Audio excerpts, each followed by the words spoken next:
On la surnomme l'Alcatraz des virus, l'île la plus dangereuse d'Europe.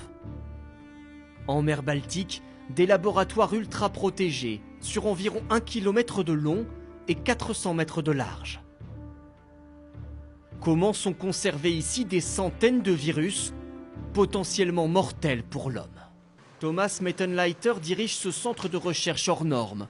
Il fait partie de la petite dizaine de personnes seulement autorisées à s'approcher des virus les plus dangereux, comme la rage ou la fièvre jaune.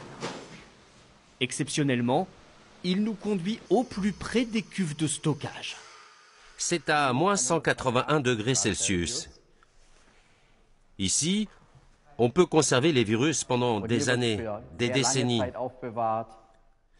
C'est là qu'il y a les bacs de stockage, à des températures très basses. Mais je ne suis pas équipé pour les manipuler et je vais refermer très vite.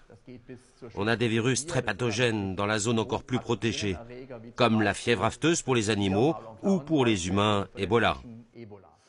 Des cuves d'azote liquide soigneusement fermées. Le taux d'oxygène dans la pièce est mesuré en permanence pour détecter la moindre fuite et donner l'alerte.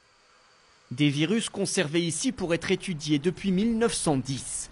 L'île de Reims est le plus ancien centre de recherche en virologie au monde. Utilisé par les nazis pour des recherches sur les armes biologiques, l'Institut se concentre depuis sur la mise au point de vaccins, avec 450 employés et pas moins de 10 000 animaux. On a par exemple des sangliers. Et là, ce sont des alpagas qui produisent des anticorps très particuliers. Il n'y a pas d'autre possibilité que de tester sur des animaux pour avoir des résultats fiables. Les vaccins développés ici permettent de lutter notamment contre la peste porcine ou la rage du renard. Et voici l'animal qui propage le plus de maladies, le moustique. Et notamment cette espèce, le moustique tigre. Longtemps confiné aux zones tropicales, il est apparu en France et en Allemagne il y a quelques années. Il peut potentiellement transmettre la dengue, Zika ou le chikungunya. Le virus se répand partout dans le moustique, jusque dans les glandes salivaires. Et à la prochaine piqûre, le virus pourra être transmis par la salive à la personne qui se fait piquer. Cette équipe mène donc des tests génétiques, là aussi très sensibles, sur l'ADN des virus eux-mêmes. C'est une étape importante, car ça nous donne des informations pour empêcher leur multiplication et savoir comment les combattre. Des travaux stratégiques.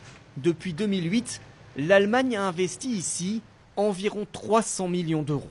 Cet institut de recherche unique en Europe étudie chaque mois de nouveaux virus. Il pourrait travailler très bientôt sur le coronavirus apparu en Chine si l'Organisation mondiale de la santé décrète officiellement l'état de pandémie, c'est-à-dire une épidémie à l'échelle de la planète.